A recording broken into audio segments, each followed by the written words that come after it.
రోజుల పాటు నిన్ను భూలోకములకు పంపెను. నరకము చూసిన కళ్ళతో భూలోకము చూసుటయా వీల్లేదు. అయ్యో, సింహాసనం ఎక్కిన ఫస్ట్ డేనే మీ మాట వారు చల్లని ఇవ్వడం లేదు.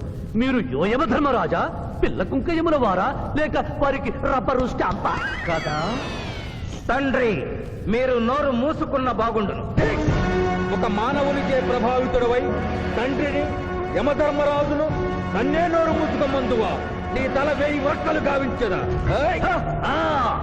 ఈ క్షణమే మిమ్మలను నా సభ నుండి బహిష్కరించుతున్నాను. అయినతో నిన్ను ఈ క్షణమే యమపురి నుండి తరిమివేయుతున్నాను.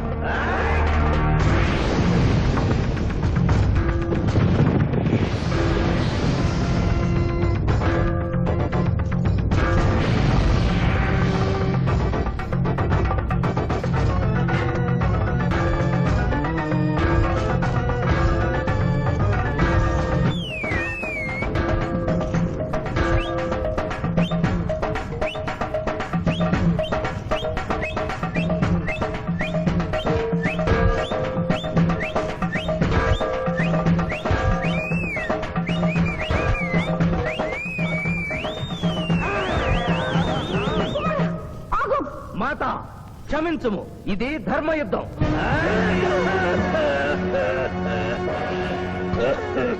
యుద్ధమునకు తాత్కాలిక విరామము.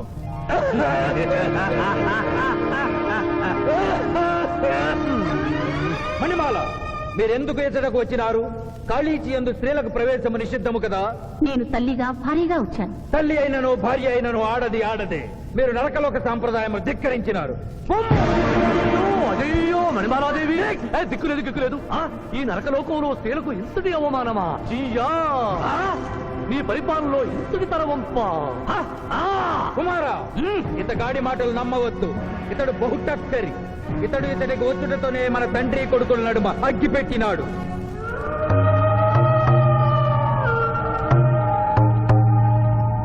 విషాదేవి ప్రవేశించినది.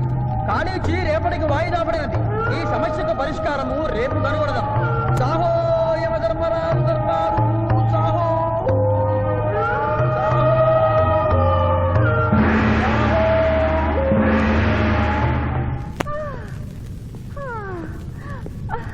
మాతా మణిమాలినీ దేవి, ప్రణామములు. నువ్వా నాయనా? ఏ లైట్ వచ్చినావు? ఎందుకు నాయనా దుఃఖించుతున్నావు? సభలో మీకు జరిగిన అవమానము గుర్తు. దేవి, ఆటపాటల్లో మిమ్మల్ని వాడుకుంటున్నారు. మాట మధ్య వచ్చేసరికి మెడబట్టి గిట్టుతున్నారు. అది తలుచుకొని వగచుస్తున్నారు. భగవనేనా, మా నాదుల వద్ద మాకి అవమానాలు అలవాటే. ఆహా, యోజమల వారి భార్యామణి మా భూమి మీద ఆడువారిదే పైచేయిగా ఉన్నది. వారు ఆరాధించబడటమే కాదు, రాష్ట్రాలను కూడా పరిపాలిస్తున్నారు. మరి మీరేలా మీ లోకంలో తల దించుకుని బ్రతుకుతున్నారు? ఎదిరించి మేమేమి చేయగలం? యమలోక వస్తువులను సమావేశపరుద్దాం. నరకంలో సగం మీదేనని రుజువు చేద్దాం. వెంటనే యమనాడుకి పిలుపునిద్దాం. అది ఏమి నాడు? ఈ మధ్య మా రాష్ట్రంలో కమ్మనాడు, కప్పునాడు, రెడ్డినాడు, గౌడునాడు, యాదవనాడు, మాదిగనాడు, మాలనాడు అంటూ కులానికో నాడు మొదలైంది. కానీ కూడు పెట్టే నాడు మాత్రం లేదు. ఆ టైపులోనే యమనాడు. యమలోకపు ఆడపడుచులకు ఈ శివాజీ స్వాగతం సుస్వాగతం. నరకం ఈనిందా, వైతరిని పుంగిందా, స్వర్గం తలక్రిందులైందా అన్నట్లు ఈ నరకలోక దుర్నీతికి వ్యతిరేకంగా ఇంతమంది మహిళలు ఇక్కడికి రావడం నభూతో నభవిష్యతి. ముందుగా మనందరికీ మాతృ సమానురాలు, యముడి పట్ట మహిషి, నూతన చరిత్రకు శ్రీకారం చుట్టబోతున్న మాత మణిమాలినీ దేవికి అమ్మలారా, అక్కలారా, చెల్లెళ్ళారా, 14 లోకాల వాసులు ఆరాధించే దేవుళ్ళు త్రిమూర్తులు. అందులో బ్రహ్మ సరస్వతీదేవిని ముఖాన పెట్టుకున్నాడు. మహావిష్ణువు లక్ష్మీదేవిని గుండెల్లో పెట్టుకున్నాడు. పరమేశ్వరుడు అర్ధనారీశ్వరుడై తన శరీరంలో సగభాగం ఇచ్చాడు. దేవతలే తమ భార్యల్ని అంత గౌరవిస్తుంటే మీ లోకంలో భార్యలను మెడబట్టి గింటుతుంటారు. ఇది తప్పు కదూ. ఒకప్పుడు మా భూలోకంలో కూడా స్త్రీలు మీలాగే అవమానించబడ్డారు. అప్పుడు ఓ రాజా రామ్మోహన్ రాయ్, ఓ కందుకూరి, ఓ గాంధీ, ఓ గురుజాడ, ఓ చలం, వాళ్ళందరూ స్త్రీల కోసం పోరాడి స్త్రీల జీవితాల్ని మార్చివేశారు. వీళ్ళందరూ ఎవరు? ఓహో, స్త్రీల జీవితాన్ని స్వర్గతుల్యం చేసిన మహానుభావుల పేర్లు కూడా తెలియదా నీరజాదేవి? తెలీదు కుమారా. మాకు హిట్లరు, ముసోలిని, ఇడి అమీను, నాదిర్ షా లాంటి వారి పేర్లు తెలుసు. ఓ, ఇది కదా కుట్ర. గొప్ప వాళ్ళందరినీ స్వర్గలోకములకు పంపించి నీ ఎంతలను ఇక్కడికి పంపారన్నమాట. ఇంకా మీకు జ్ఞానము బోధించు వారెవరు అయినను మించిపోయింది లేదు. మీరందరూ ఒక్కసారి దిక్కులు పిక్కటిల్లేలా పదవులో పదం కలిపి పదవులో పదం మోపి స్త్రీల హక్కుల ఆమోదం కోసం ఉద్యమించండి. కుమారా, మాత, ఏమిటా హక్కులు? ఇంటిలో పంటలు, లాలనలో పాలనలో, ఆస్తిలో అధికారములు, ఇష్టిలో పుష్టిలో సగపాలు అడగండి. కోర్కెలు అంగీకరించకపోతే 3 పుకారములు నిషేధము అని తెల్పండి. మానవుడు శివాజీకి!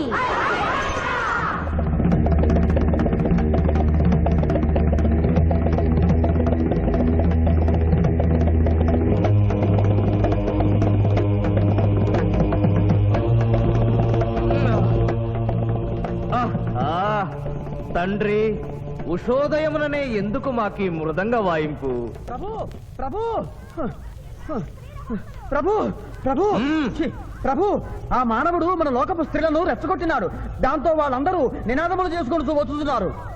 అవును తండ్రి, నా ఎడమ కన్ను తమలపాకు వలె టపటపా కొట్టుకొనుచున్నదేమి? యమనాడు! వర్ధిల్లాలి! యమనాడు! వర్ధిల్లాలి! యమనాడు! వర్ధిల్లాలి! హక్కులు ఆమోదించాలి! స్త్రీల హక్కులు ఆమోదించాలి! స్త్రీల హక్కులు! ఏమిటిది? హక్కుల పత్రం.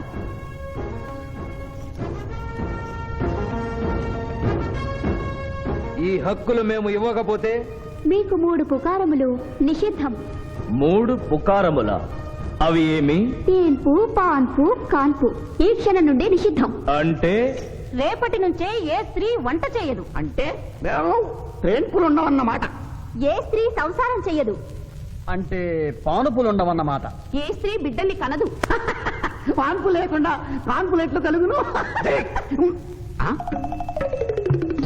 ఏమి? ఈ తిరుగుబాటుకు కర్త కర్మక్రియ సామానవుడే. చూసితివా కుమారా, ఈ మానవుడు నిన్న మన తండ్రి కొడుకులకు పెట్టినాడు, నేడు మొగుడు పెళ్ళాలకు పెట్టినాడు. ఓరి మానవా, నిన్ను చెప్పించదా? ఎందుకు ముసలియమా, పెద్దయ్యమా? స్త్రీలకు ధర్మం చెప్పినందుక? బిడ్డ భూమి మీద పడగానే పాలిచ్చి పెంచుతున్నది ఎవరు? దేవుడా? కాదు, తల్లి, కన్న తల్లి. ఆ తల్లి పాలు తాగి ఆ గుండెల్ని తనడం నేరం కాదా? సునకములు భౌ భౌ అనునట్లు మన ఆడువారందరూ ఔ ఔ అనుచున్నారు. మనము కూడా ఔ ఔ అందుమా? వలదు కుమారా. నాథ,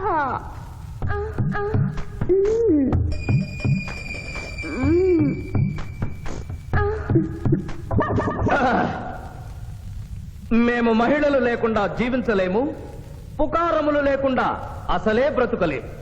అందుకే ఆడువారి కోరికలను ఆమోదిస్తున్నాం. ఓహో ఓహో ఓహో.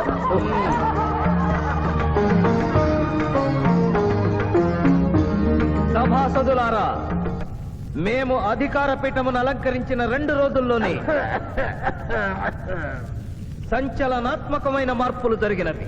ఈనాటి నుండి యమలోకపు మహిళలందరికీ ఆస్తిలో, అంతస్తులో, హక్కులో, బాధ్యతల్లో సగభాగాన్ని ఏ షరతులు లేకుండా ఆమోదించుతున్నాను.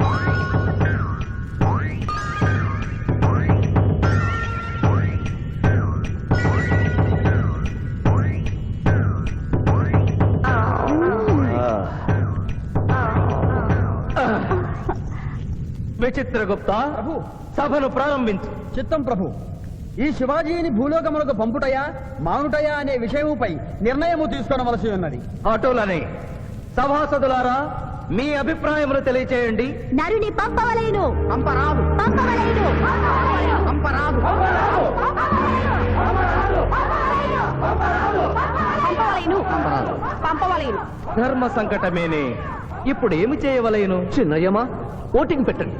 మా భూలోకంలో ఇలాంటి కన్ఫ్యూషన్ వచ్చినప్పుడు అందరూ ఇలాగే చేస్తారు. ఇతనిని భూలోకములకు పంపకూడదు అనేది వారి చేతులెత్తండి. విచిత్రగుప్త, గణించము. గణించుతుని ప్రభు, సంఖ్య నీవు లిఖించము. ఇతనిని భూలోకములకు పంపవచ్చును అనేది వారి చేతులెత్తండి.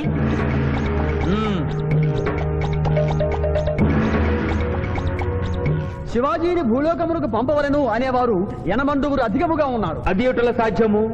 యమలోకమున స్త్రీ పురుషులు ఇరువురు చెరిసగము కదా.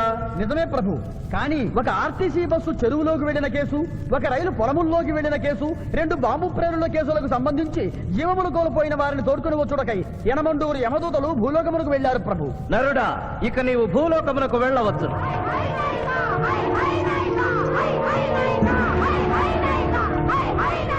కుమార, ఇతడు ఒంటరిగా కాదు, పోతన తోడు వెళుతుంది. పోతన, ప్రభు, భూలోకమున ఈ మానవుడు దేవరహస్యములు చెప్పరాదు. ఇతనికి నీవు ఏ సాయము చేయరాదు. 11 దినముల తరువాత ఇతనిని మళ్లీ నరకమునకు తెచ్చు బాధ్యత